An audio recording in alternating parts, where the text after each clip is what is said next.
रोज एक नई कहानी देखने के लिए चैनल को सब्सक्राइब करें और बेल आइकन दबाना ना भूलें। सुरीली बचपन से ही तोतली थी और इस वजह से सभी उसे तोतली कहा करते थे। सुरीली के 3 बेटे थे जिनका नाम सुरेश, लाल और रंगीला था।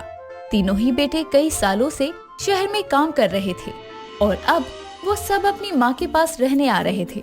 और अब शाम के समय दरवाजे पर दस्तक होती है।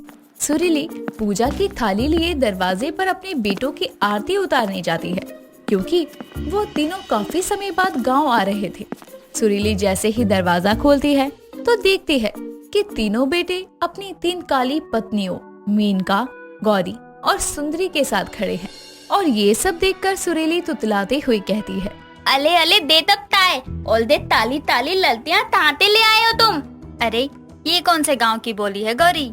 अरे मेनका दीदी, ये किसी गांव की बोली नहीं है बल्कि ये तो तुतला रही है। सही कह रही है गौरी, यानी हमारे साथ तोतली है। तुम तब मुझे ये बोलने वाली कौन होती हो तुम? आपकी बहू माँ जी है। ये सब सुनकर सुरीली कहती है, ए तभी नहीं हो सकता, मेरी बहू और वो भी ताली, एक नहीं 3 ताली बहू। माँ जी अब बार बार हमें काली मत कहो क्योंकि हम भी तो मैनेज कर रहे हैं ना कि हमारी सास तोतली है। शहर में क्या इज्जत रह जाएगी हमारी जब हमारे दोस्तों को पता चलेगा कि गौरी, मेनका और सुंदरी की सास तोतली है। मेनता, दोली और तुंदली ये तब कौन है? अरे माँ जी, मेनता, दोली, तुंदली नहीं, मेनका, गौरी और सुंदरी, ये है हम तीनों के नाम। कौन पागल है जितने तुम्हारे दे नाम लेते हैं? अब बहुत हो गया है माँ जी, अब हमारे माँ बाप की इंसल्ट कर रही हैं। अरे अब तुम सब लड़ना बंद करोगी? अंदर नहीं जाना क्या? लूट दाओ यही इत पल तो ही अंदर नहीं दाएदा। पर क्यों माँ? वाह, इन तभी ताली ताली ललतियों तो मेरी बहू बना दिया और पूत लयो ताऊआ। माँ कुछ मजबूरी आन पड़ी थी इसलिए हमें इन तीनों से शादी करनी पड़ी। चलिए हम बताते हैं आपको। इतना कहने के बाद बड़ी मुश्किल से सुरीली अपनी तीनों काली बहुओं को घर आने देती है, जिसके बाद सभी लोग एक साथ बैठ जाते हैं और तीनों भाई अपनी माँ को 3 काली लड़कियों से शादी करने की वजह बताते हैं कि शहर में इन तीनों के पिता के पास ये तीनों लड़के काम करते थे और काम के बहाने इन सब का वहाँ आना जाना लगा रहता था। जिसके बाद तीनों भाई इन तीनों बहनों को पसंद करने लगे और एक दिन तीनों लड़कियों के पिता को दिल का दौरा पड़ गया, जिस वजह से उन्होंने इन तीनों से अपनी बेटियों की शादी के लिए मंजूरी दे दी और जल्दबाजी में शादी भी करवा दी। ये सब सुनकर सुरीली कहती है, तल तलते हैं, अब ताली है तो ताऊआ, बहू तो है ही, अब तुम तब की तुबह मुँह दिताई है। तीता मादी, ओप्स, मेरा मतलब ठीक है माँ जी। ये कहकर सभी लोग अपने अपने कमरों में चले जाते हैं और अब रात में खाना खाने के समय तीनों बहुएं दीवार पर लगी अपने लंगड़े ससुर की तस्वीर देखकर कहती हैं, माँ जी ये तस्वीर में कौन है? अरे ये हमारे पिताजी हैं। अच्छा, इनका नाम क्या है? तेजरन नाम था हमारे बाबूजी का। क्या अजीब ससुराल है, लंगड़े का नाम तेजरन है और तोतली का नाम सुरीली। मजा आएगा यहाँ। क्या हुआ, इतना हंस क्यों रही हो मन में? कुछ नहीं, बस एक जोक याद आ गया था। सभी खाकर आराम करने चले जाते हैं। अगली सुबह तीनों बहुओं की मुंह दिखाई थी। गांव की सभी औरतें सुरीली की बहुओं को देखने आई थी। एक एक करके सभी मुंह दिखाई शुरू कर दी हैं। सबसे पहले गांव की औरत कमला आती है और बड़ी बहू मेनका का घूंघट उठाती है और उसका काला रंग देखकर मन में कहती है, अरे ये क्या, ये तो काली है। खैर छोड़ो, मुझे क्या, हो सकता है कि दहेज ज्यादा दिया होगा इसीलिए काली बहू लेकर आए। अब कमला दूसरी गौरी बहू का घूंघट उठाती है तो देखती है कि वो भी काली है और फिर वो मन में कहती है, अरे ये क्या, ये भी काली है। अरे हो क्या गया सुरीली और इसके बेटों को जो 2 काली बहुएं ले आए। कमला अब सुंदरी का घूंघट उठाती है और उसे देखकर हैरानी से कहती है, अरे सुरीली की तो तीनों बहुएं ही काली हैं, कहीं ये सब लोग पागल तो नहीं हैं। इतना सोचने के बाद कमला तीनों बहुओं से उनका नाम पूछती है। अच्छा बहुओं, अपना नाम तो बताना जरा। सुंदरी, गौरी, मेनका। अरे बहनों, जरा इन तीनों का नाम सुनो और इनकी शक्लें तो देखो। ये कहते हुए कमला अपनी बहुओं का घूंघट उठा देती है और सभी औरतें काली बहुओं को देखकर हैरान थी और एक औरत कहती है, नाम गौरी और शक्ल कोयले की तरह काली है और ये मेनका ये तो इतनी काली है और सुंदरी को तो ऐसा देख के लगता है जैसे किसी कोयले की खान में दबी पड़ी थी, वहाँ से उठा कर ले आए। अरे तुम लोग मेरी बहू तो ऐसे तैते तैतती हो, और तू तमला मेरी बहू तो बोलने वाली तेरी हिम्मत तैते हुई। अरे मेरी बहू तो ताली तैने ते पहले अपनी बहू तो दे, इतना मेकअप तो पर निकलती है। अपनी सास की ये बात सुन उसकी तीनों बहुएं बहुत खुश होती हैं, लेकिन सभी औरतें उन तीनों की बुराई करते हुए वहाँ से चली जाती हैं। और सभी के जाने के बाद सुरीली अपनी बहुओं से कहती है, अरे मुझे तो लदाई था दे तब हो दाई, तभी तो था इन तीनों ताली बहुओं तो वापस ले दाओ, लेकिन मेरी तुम था तो ने। अभी तो माँ जी आप हमारे लिए लड़ रही थी, अब हमसे ही लड़ रही है, ये क्या बात हुई? चुप और अपने अपने तमले में दाओ।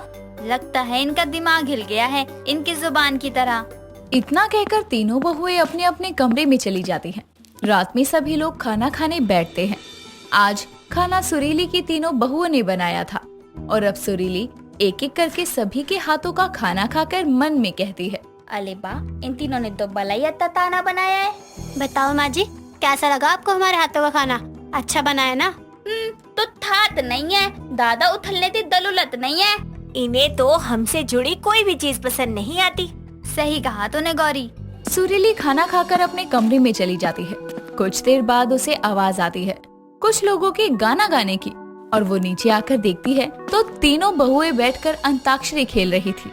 और अब वो नीचे आकर कहती है, तुम तब दहा तातल लियो। माँ जी अभी हमें नींद नहीं आ रही थी तो हम सब अंताक्षरी खेलने लगे। आइए ना आप भी खेलिए हमारे साथ, साथ साथ दो दो हो जाएंगे। मुझे नहीं खेलना। माँ जी खेल लो ना, इसमें भी क्या गुस्सा। ठीक है ठीक है। सुरीली अब खेलने के लिए मान जाती है और गेम शुरू होता है। और सुरीली गाना गाती है और वो भी अपनी तोतली आवाज में।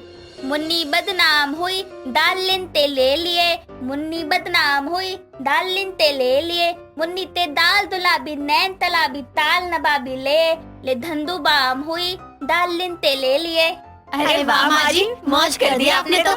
क्या गाना गाया है माँ जी, ये सुनकर तो मुन्नी सच में बदनाम हो जाएगी। माँ जी आप तो सच में अपने नाम की तरह ही सुरीली हैं। क्या गाया है आपने? आपको तो सिंगर होना चाहिए था। आप यहाँ क्या कर रही है माँ जी? क्या तत में तुम तब तो मेला दाना पसंद आया दा मदार तल लियो। अरे माँ जी आप तो नेहा कक्कर से भी अच्छा गाती हैं। तो मैं डोल दाना दाती हूँ। हाँ हाँ जरूर। तू ती मोहब्बत में अंधलाई ली, लुट गए हम तो पहली मुलाकात में, तेली नदलों ने तुत ऐता दादू दिया, लुट गए हम तो पहली मुलाकात में। वाह वाह सासू माँ, आपने तो कमाल ही कर दिया, मजा आ गया आज तो। मुझे आज तक तीती ने नहीं था कि मैं बहुत अच्छा गाती हूँ। माँ जी आप सच में बहुत अच्छा गा लेती हैं। पहले हमें भी यहाँ आकर लगा था कि किसी अजीब से ससुराल में आ गए हैं, पर जब आपसे बातें की तो अच्छा लगने लगा। हमारी माँ तो नहीं है पर आप ही हमारी माँ हैं। हाँ माँ जी। बहू ताई तुम्हारे मुँह ताले हो पर दिल ते तुम तब डोली हो डोली। अब सुरीली अपनी तीनों काली बहुओं को अपना लेती है और वो तीनों भी अपनी अजीब ससुराल में अपने आप का मन लगा लेती हैं और खुशी खुशी अपनी जिंदगी बसर करती हैं। शाम के समय कविता आराम से अपने कमरे में बैठकर चाय पी रही होती है। तभी नरेश अपने ऑफिस से घर आता है और अपनी माँ कविता के कमरे में जाता है और अपनी सौतीली बहन के बारे में बताते हुए बोलता है। माँ आज नंदिनी का फोन आया था ऑफिस में, मैं उठा नहीं पाया, थोड़ा बिजी था। कोई बात है क्या? उसका फोन देखते ही मेरा पारा हाई हो जाता है। ना जाने अब कौन सी मुसीबत आ गई। आपके पास भी कोई फोन आया है क्या उसका माँ? तू शांत हो जा, इतना क्यों परेशान हो रहा है? जैसे फोन नहीं कोई भूत देख लिया हो। हाँ आया था उसका फोन, जब आया था जब तूने नहीं उठाया था। क्या कह रही थी माँ? वो कौन सी परेशानी हो गई उसे? जानती हूँ मैं तू उसे पसंद नहीं करता, लेकिन रिश्ता तो है ही उसका इस घर से, तो दिखावे के लिए ही सही रिश्ता निभाना तो पड़ेगा ही ना। अब भी कुछ बाकी है क्या माँ उस महारानी की करने के लिए? हाँ बाकी है, वो माँ बनने वाली है और हमारे यहाँ लड़की का पहला बच्चा मायके में ही होता है। वो कल अपने पति के साथ घर आ रही है, यही बताने के लिए कॉल किया था। और जब तक उसकी डिलीवरी नहीं हो जाती तब तक वो यहीं रहेगी। माँ, आप तो जानती हो कि मैं उसे बचपन से ही बिल्कुल भी पसंद नहीं करता। बस आपकी वजह से मुझे उसके सामने अच्छे होने का दिखावा करना पड़ता है और इतने दिन मैं उसके साथ एक घर में नहीं काट सकता। इसी दिखावे की वजह से आज सारी प्रॉपर्टी अपने नाम पर है, वरना तेरे बाप ने तो अपना सब कुछ उसे ही दे दिया था। इसलिए कोई गलती मत करियो। उसके आने के बाद कुछ महीने की बात है बस, वरना मुझसे कोई बुरा नहीं होगा। ठीक है माँ, जैसा आप कहें। अगले दिन सुबह रूबी अपने पति आकाश के साथ अपने मायके आती है और सभी लोग उसका बहुत अच्छे से स्वागत करते हैं। उसके बाद सभी एक साथ बैठकर चाय नाश्ता करते हैं।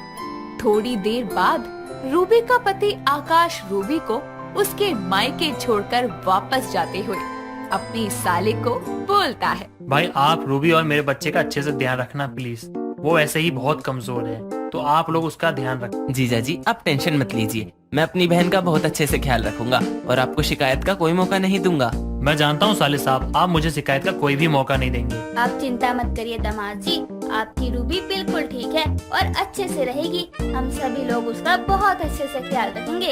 इसकी भाभी भी तो है यहाँ इसका ख्याल रखने के लिए।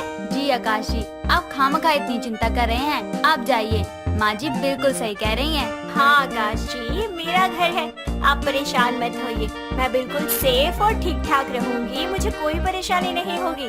थोड़ी देर बाद आकाश वहाँ से चला जाता है और नरेश अपने ऑफिस निकल लेता है। सभी लोग अपने अपने काम में लग जाते हैं और रूबी अपने कमरे में आराम करने चली जाती है। ऐसे ही कुछ दिन बीत जाते हैं। तभी एक रोज नरेश बहुत परेशान और गुस्से में घर आता है और अपने कमरे में चला जाता है, जहां कविता और साक्षी आपस में कुछ बातें कर रहे होते हैं।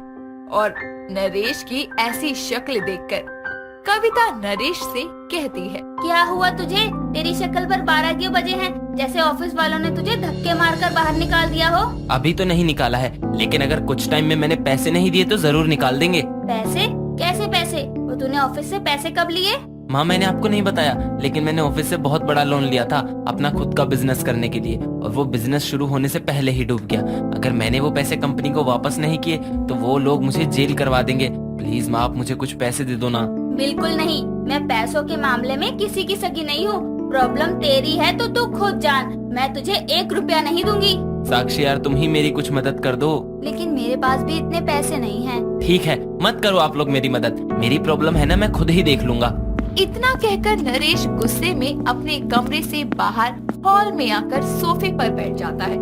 तभी उसका दोस्त केशव उससे मिलने उसके घर आता है और उसकी नजर रूबी पर पड़ती है, जिसे देखकर वो देखता रह जाता है। थोड़ी देर देखने के बाद उससे रहा नहीं जाता और वो अपने दोस्त नरेश को पूछता है, भाई ये लड़की कौन है तेरे घर में? बड़ी अच्छी लग रही है। साले, कभी तो अपनी नजर ठीक रखा कर। वो मेरी सौतेली बहन है और उसकी शादी भी हो चुकी है और वो प्रेग्नेंट भी है, तो अपने अरमानों पर काबू रख। भाई कुछ भी बोल, बट तेरी सौतेली बहन बहुत अच्छी है। तू यहाँ से चुपचाप जाएगा या मार खाकर? यार तू तो गुस्सा हो रहा है, मैं तो बस ऐसे ही बोल रहा था। चल छोड़, तू बता तू इतना परेशान क्यों है? कुछ नहीं यार, कंपनी से बहुत बड़ा लोन लिया है, अगर टाइम से उसकी पेमेंट नहीं की तो मुझे जेल हो जाएगी।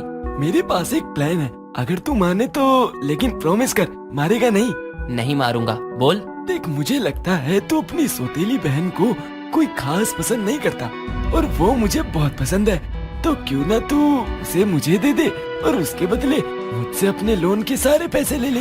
वैसे भी तुझे इतने सारे पैसे कोई नहीं देने वाला। सोच ले, अगर मेरा सौदा मंजूर हो तो कल अपनी बहन को मंदिर ले जाने के बहाने से बाहर ले आइयो, बाकी मुझ पे छोड़ दियो। इससे तेरी दोनों प्रॉब्लम खत्म हो जाएंगी। केशव इतना बोलकर अपने घर चला जाता है और नरेश केशव की बात को सुनकर सोच में पड़ जाता है और सोचने लगता है, बात तो केशव सही कह रहा है। इसको ससुराल भेज दिया फिर भी चैन नहीं है, जब देखो वापस आ जाती है। अगर मैं केशव से सौदा कर लूं तो फिर ये कभी वापस नहीं आएगी। नरेश अपने कमरे में बैठे ये सब सोच ही रहा था कि उसकी बीवी साक्षी उसके कमरे में आकर कहती है, क्या हुआ नरेश जी? मैंने देखा कि आप रात भर नहीं सोए, परेशान है क्या बहुत? यार एक बात बताओ, जिसके सर पर इतना बड़ा कर्जा हो वो परेशान नहीं होगा तो क्या खुशी से नाचेगा? उल्टी ही बात बोलती हो। मेरा वो मतलब नहीं था। मुझे तुम्हारे मतलब से कोई लेना देना नहीं है। तुम जाके रूबी को बोलो मैं उसे मंदिर ले जाऊंगा, आज वो टाइम से तैयार हो जाए। आप रूबी को मंदिर ले जाएंगे अपने साथ? वैसे तो आप भी पसंद नहीं करते उसे। अब हमारे घर में आई है तो दिखावा तो करना ही पड़ेगा ना, जो बोला है वो करो। नरेश अपनी सौतीली बहन को मंदिर के बहाने से अपने दोस्त से किए हुए सौदे के मुताबिक उसके पास ले आता है और खुद किसी काम के बहाने से गायब हो जाता है। नरेश का दोस्त केशव किसी तरह से उसे बेहोश करके अपने साथ लेकर चला जाता है और नरेश को उसके बदले में बहुत सारे पैसे देता है। थोड़ी देर बाद नरेश रोते हुए घर वापस आकर बोलता है, माँ आप कहाँ हो माँ? क्या हुआ, क्यों शोर मचा रहा है? माँ मैं रूबी को मंदिर लेकर गया था और एक अर्जेंट कॉल अटेंड करने लगा। पीछे जब मुड़कर देखा तो वहाँ रूबी थी ही नहीं। बहुत ढूंढा लेकिन उसका कोई पता नहीं चला। अब हम क्या करेंगे? उसके ससुराल वालों को क्या बोलेंगे माँ? नरेश अपनी माँ को रूबी के गायब होने की बात बता ही रहा था कि उसकी नजर दरवाजे पर जाती है, जहाँ रूबी का पति आकाश खड़े होकर सारी बात सुन लेता है और उसके होश उड़ जाते हैं। जिसके बाद वो घबराते हुए नरेश को पूछता है, भाई आप ये सब क्या बोल रहे हो? ऐसा नहीं हो सकता। जीजा जी मैं सच बोल रहा हूँ, मुझे माफ कर दीजिए। मैं अपनी जिम्मेदारी अच्छे से नहीं निभा पाया। आपकी गलती नहीं है साले साहब, होनी को कौन टाल सकता है। रूबी के ससुराल वाले रूबी को ढूंढने की बहुत कोशिश करते हैं, लेकिन उसका कुछ पता नहीं चलता और नरेश सौदे के पैसे से अपने कर्जों से फ्री होकर आराम से अपनी जिंदगी जीने लगता है। ऐसे ही कई महीने गुजर जाते हैं और रूबी केशव के चंगुल से छूटकर भाग ही रही होती है कि अचानक वो एक आदमी से टकराकर बेहोश हो जाती है और वो आदमी कोई और नहीं बल्कि उसका पति ही होता है, जो अपनी बीवी को ऐसी हालत में देखकर हैरान हो जाता है और तुरंत उसे हॉस्पिटल ले जाता है और उसके होश में आते ही उससे सारी बातें पूछता है और रूबी के बताने पर उसे पता चलता है कि उसी के साले ने उसकी बीवी का सौदा किया है, जिसे सुनकर वो गुस्से में घर आता है और अपने साले नरेश को ले जाकर पुलिस के हवाले करके उनको सारी बात बताता है, जिसके बाद नरेश को जेल हो जाती है और रूबी सही सलामत अपने पति के साथ अपने घर लौट आती है। इसे कहते हैं बुरे का अंत हमेशा बुरा होता है। दोस्तों अगर आपको ये कहानी पसंद आई तो इसे लाइक करें, शेयर करें और कमेंट करके बताएं कि कहानी में आपको सबसे अच्छा क्या लगा।